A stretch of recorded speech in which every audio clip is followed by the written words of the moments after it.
सर्वप्रथम बच्चों, आज मैं आप लोग को संस्कृत गद्य में द्वितीय अध्याय पढ़ाऊंगी। इसका भाग 1 में कल आप लोग को पढ़ा चुकी हूँ।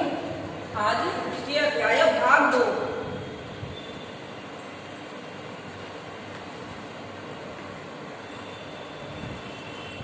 कल बच्चों मैं आप लोग को यहाँ तक पढ़ाई थी ना कि जब वाल्मीकि जो है जंगल में लूटपाट करते थे तो एक मुनि आ रहे थे, तो मुनि को वो लूटना चाहे तो मुनि बोले कि यह पाप कर्म है, क्या आप नहीं जानते हैं? तो बोले जानते हैं, फिर भी मैं करता हूँ, क्योंकि इसी धन से मैं अपने परिवार वालों का भरण पोषण जैसा महान कार्य करता हूँ। तो मुनि पूछे कि क्या इससे जो आपको पाप लगेगा आपके परिवार वाले उसमें सहभागी होंगे? तो वाल्मीकि बोले कि नहीं, मैं नहीं बता सकता हूँ, लेकिन मैं घर पे जाऊंगा, अपने परिवार वालों से पूछ करके आऊंगा, तब मैं आपको बता दूंगा।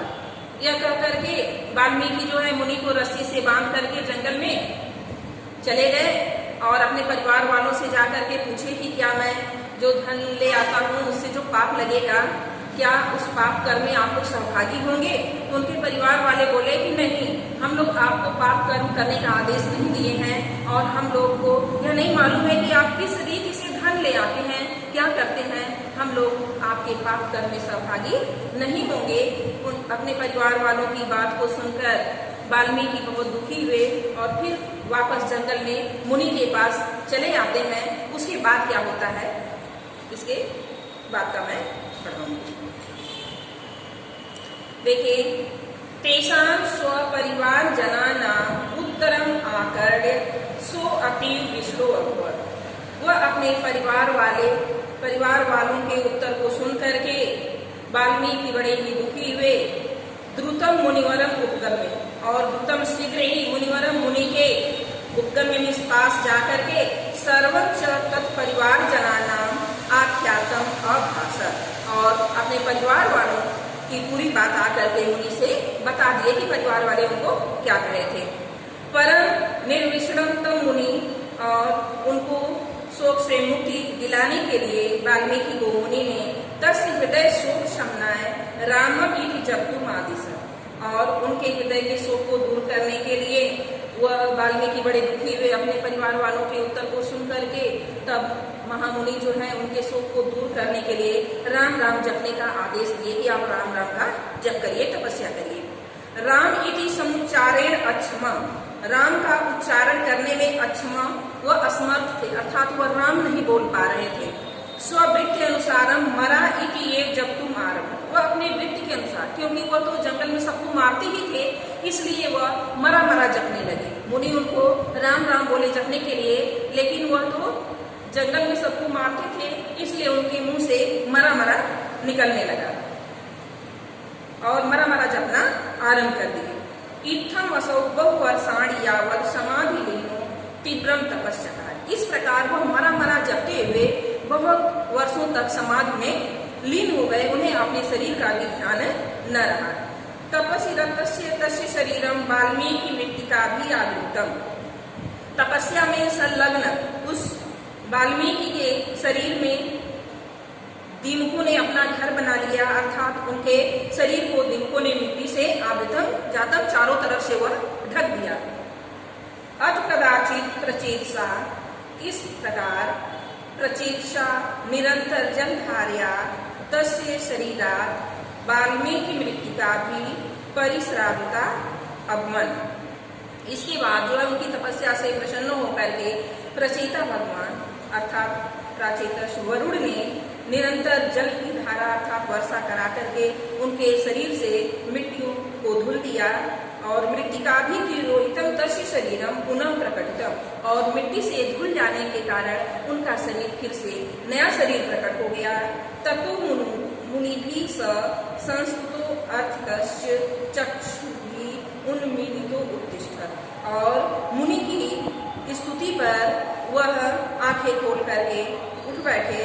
वाल्मीका क्रोध भूत्वा, मिट्टी से उत्पन्न होने के कारण वाल्मीकि इति इनका नाम वाल्मीकि पड़ा, और प्रचेतसा जलधार्या, और प्रचेतसा के द्वारा अर्थात वरुण भगवान के द्वारा जल की वर्षा करा परिश्रुत्वा, मिट्टी धुले जाने के कारण प्राचेतस इति तस्य नाम द्वयम जाता, और इनका प्राचेतस नाम दूसरा पड़ा। रामायणे मुनिना स्वपितु नाम प्रचेता, रामायण में मुनि ने अपने पिता का नाम प्रचेता। तस्य 10वां पुत्रो अहम इति उल्लेखितम, और मैं उनका 10वां पुत्र हूँ, ऐसा रामायण में उन्होंने उल्लेख किया है कि मैं प्राचेतस का 10वां पुत्र हूँ। इसलिए मिट्टी से धुले जाने के कारण इनका नाम वाल्मीकि पड़ा, और प्रचेता के द्वारा जल वर्षा करा करके मिट्टी धुले जाने के कारण प्राचेतस इति तस्य नाम द्वयम जाता, और प्राचेतस इनका दूसरा नाम पड़ा। रामायणे मुनिना स्वपितु नाम प्रचेता, रामायण में मुनि ने अपने पिता का नाम प्रचेता। तस्य 10वां पुत्र अहम इति उल्लेख, और मैं उनका 10वां पुत्र हूँ, ऐसा उन्होंने रामायण में उल्लेख किया है। प्रचेतसो अहम 10वां पुत्र राघव नंदन, हे राघव नंदन, उत्तरकांड में उन्होंने लिखा है कि हे राघव नंदन, राम को संबोधित करके कि मैं प्राचेतस का 10वां, प्राचेता का 10वां पुत्र प्राचेतस हूँ, कि मैं प्रचेता का 10वां पुत्र हूँ। अथ कदाचित स ब्रह्मर्षि नारदा, अथ कदाचित इस प्रकार करके स ब्रह्मर्षि नारदा, व ब्रह्मर्षि नारद से भगवतो राम से लोक कल्याण करम वृत्तम सूसरा, वह कभी एक बार जो है ब्रह्मर्षि नारद से भगवान राम के संसार का कल्याण करने वाले वृत्त को उन्होंने सुना, अर्थात नारद ने उन्हें राम की कथा सुनाई, नारद ने उन्हें राम के बारे में पूरा बताया।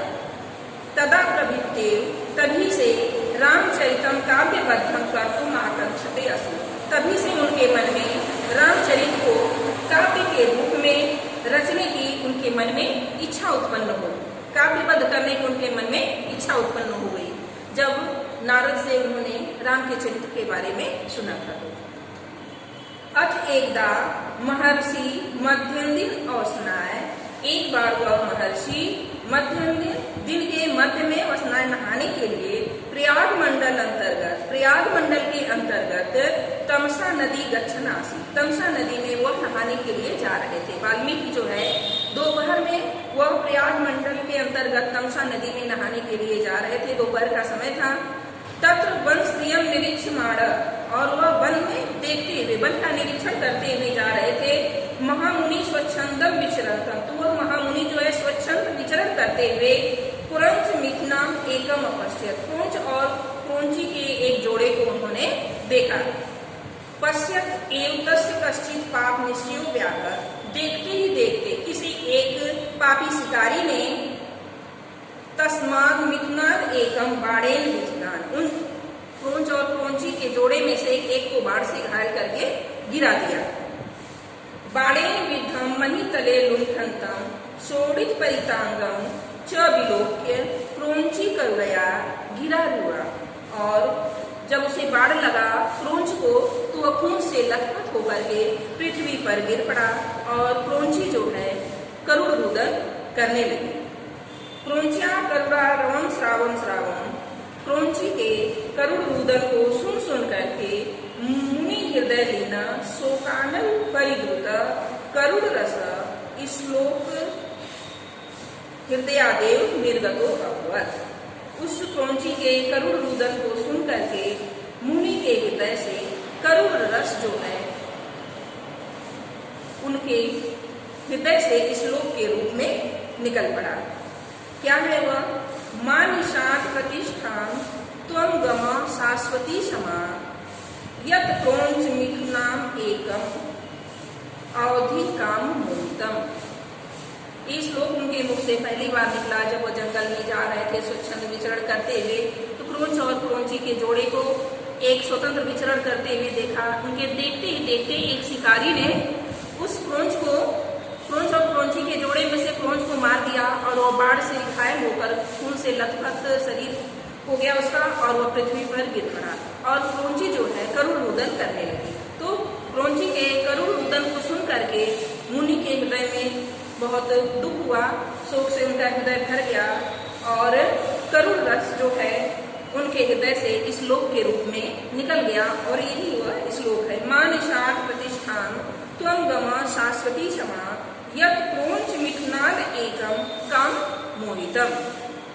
हे निषाद शिकारी, त्वं गम शाश्वती क्षमा, तुम बहुत दिनों तक स्थित रहने वाले यश और कीर्ति को, प्रतिष्ठा को मामिस नहीं प्राप्त कर पाओगे। हे शिकारी, तुम बहुत दिनों तक स्थित रहने वाले यश और कीर्ति को नहीं प्राप्त कर पाओगे। क्यों नहीं प्राप्त कर पाओगे?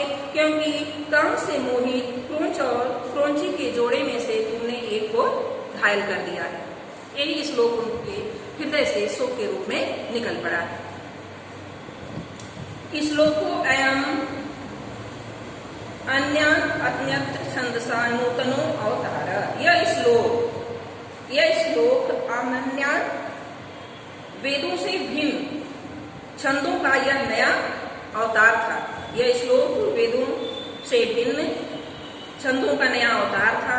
एवं भूतस्य हृदय महती चिंता बभू। यह बोल करके उनके हृदय में महान चिंता होने लगी। यह मुनि बोलने को तो बोल दिए और लेकिन बोलने के बाद उनके हृदय में चिंता होने लगी, अर्थात वो बहुत चिंतित होने लगे, शोक करने लगे कि मैंने यह क्या कर दिया। एवं भूतस्य हृदय महती चिंता बभू। यह बोल करके उनके हृदय में चिंता होने लगी। अहो शकुनि शोक पीड़ितेन मया किम इदम व्यवहृतम।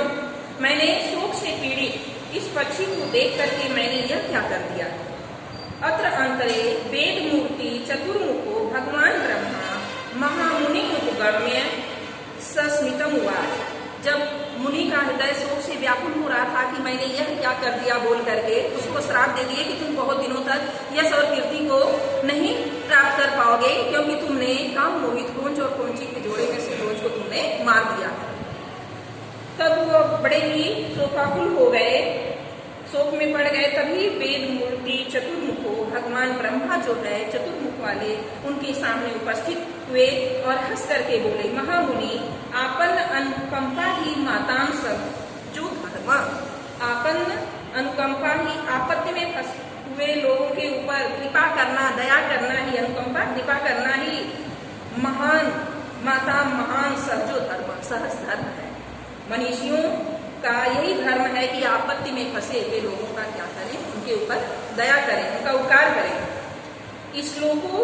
श्लोकम ब्रूतया त्वया त्वेष एव धर्म पालित। यह श्लोक बोल करके ब्रह्मा जी उनके सामने प्रकट हुए और वाल्मीकि को समझाने लगे कि आप शोक मत करिए, क्योंकि आपत्ति में फंसे हुए लोगों के ऊपर दया करना ही उनका महान धर्म होता है। श्लोकम ब्रूतया, यह श्लोक बोल करके त्वया त्वेष एव धर्म पालित, तुमने तो अपने धर्म का पालन किया है। तत्र अत्र विचारण्या कार्य, यहाँ तत्र न अत्र विचारण्या कार्य, यहाँ पे विचार करने योग्य कार्य नहीं है, अर्थात शोक करने योग्य कार्य नहीं है, अर्थात आप शोक मत करिए। सरस्वती मत छंदादे त्वयि प्रवृत्ता। सरस्वती मेरी कृपा से आप में प्रवेश हो रही हैं। सांप्रतम यथा नारद श्रुतम तथा त्वं श्रीमद् भगवतो रामचंद्रस्य कृतस्नं चरितम वर्ण। जैसा आपने नारद से भगवान राम के चरित्र के बारे में सुना है वैसा आप वर्णन कर डालिए। मत प्रासादात निखिलम च रामचरितम तो विदितम भवति। और मेरी कृपा से आप जब लिखने लगेंगे तो आपको संपूर्ण रामायण याद हो जाएगा। किम बहुना, और अधिक क्या, यावद महीतले, यावद मीन्स जब तक, महीतले पृथ्वी पर, गिरि पर्वत सरित नदियां समुद्र अस्थास्यति स्थित रहेंगे। कह रहे हैं कि जब तक पृथ्वी पर पर्वत नदियां समुद्र स्थित रहेंगे तावत तब तक लोके संसार में रामायण कथा प्रचलिष्यति। आदिश्य भगवान नब्ज योनि अंतर्निहितो अभवत्। ऐसा कह करके भगवान ब्रह्मा जो है अंतर्निहित हो गए, अर्थात अंतर ध्यान हो गए, अदृश्य हो गए। ब्रह्मा जी बोले कि आपने जैसा नारद से सुना है भगवान राम के चरित्र के बारे में, आप वैसा पूरा रामचरित्र लिखिए और मेरी कृपा से सरस्वती आप में प्रवेश हो रही हैं और आप जब लिखने लगेंगे तो संपूर्ण रामायण आपको याद होता जाएगा और आप उसको लिख डालेंगे। तावत लोके, और कह रहे हैं किम बहुना, और अधिक क्या, यावद महीतले, यावद में जब तक, महीतले पृथ्वी पर, गिरि सरित समुद्र अस्थास्यन्ति, पर्वत नदी और समुद्र स्थित रहेंगे, तावद लोके रामायण कथा प्रचलिष्यति, आदिश्य भगवान नज योनि अंतर्निहितो अभवत्, ऐसा आदेश देकर के भगवान ब्रह्मा जो है अदृश्य हो गए। ततो योग बलेन नारदोत्तम समग्रम रामचरितम अधिगम्य, इसके बाद ब्रह्म योग बल से, अपने योग बल से नारदोत्तम, नारद द्वारा उत्तम कहा गया, समग्र संपूर्ण रामचरितम, रामचरित को अधिगम्य जान करके, अर्थात उन्हें पूरा संपूर्ण रामचरित ज्ञात हो गया। और गंगा तमसयो अंतराले, गंगा और तमसा नदी के बीच में सप्तकांडात्मक रामायण आख्यादिकम महाकाव्यम रचयामा, 7 कांड वाले रामायण नामक महाकाव्य की रचना की। तदंतरम, इसके बाद मुनि विश्रामार्थ, मुनि अपने विश्राम के लिए, आराम करने के लिए 2 अपराश्रमों अभूतवान, 2 और उनके आश्रम थे। एक चित्रकूटे अपरश्च कानपुर मंडल अंतर्गत, एक चित्रकूट में और अपना दूसरा कानपुर मंडल अंतर्गत, कानपुर मंडल के अंतर्गत ब्रह्मवत आधुनिक विठुर नामी स्थानीय आसित, और आधुनिक समय में उसका नाम विठुर। अत्रैव लव कुशयो जन्म बहु, यहीं पे लव और कुश का जन्म हुआ था। एवं आदि कबीर यशा ख्यातो भावलोके महामुनि ब्रह्मर्षि, इस प्रकार आदि कवि के यश से ब्रह्मर्षि महामुनि वाल्मीकि जो है पूरे संसार में प्रसिद्ध है। इस प्रकार आदि कवि के यश से पूरे संसार में वाल्मीकि जी प्रसिद्ध है, अर्थात संस्कृत साहित्य के आदि कवि भी माना जाता है और रामायण की रचना की है और संसार का आदि काव्य माना जाता है। तो बच्चों, आप लोगों का द्वितीय अध्याय गद्य में आदि कवि वाल्मीकि के बारे में आप लोग पढ़े और यह दूसरा अध्याय आप लोगों का समाप्त हो गया। बस आज के लिए इतना ही, धन्यवाद।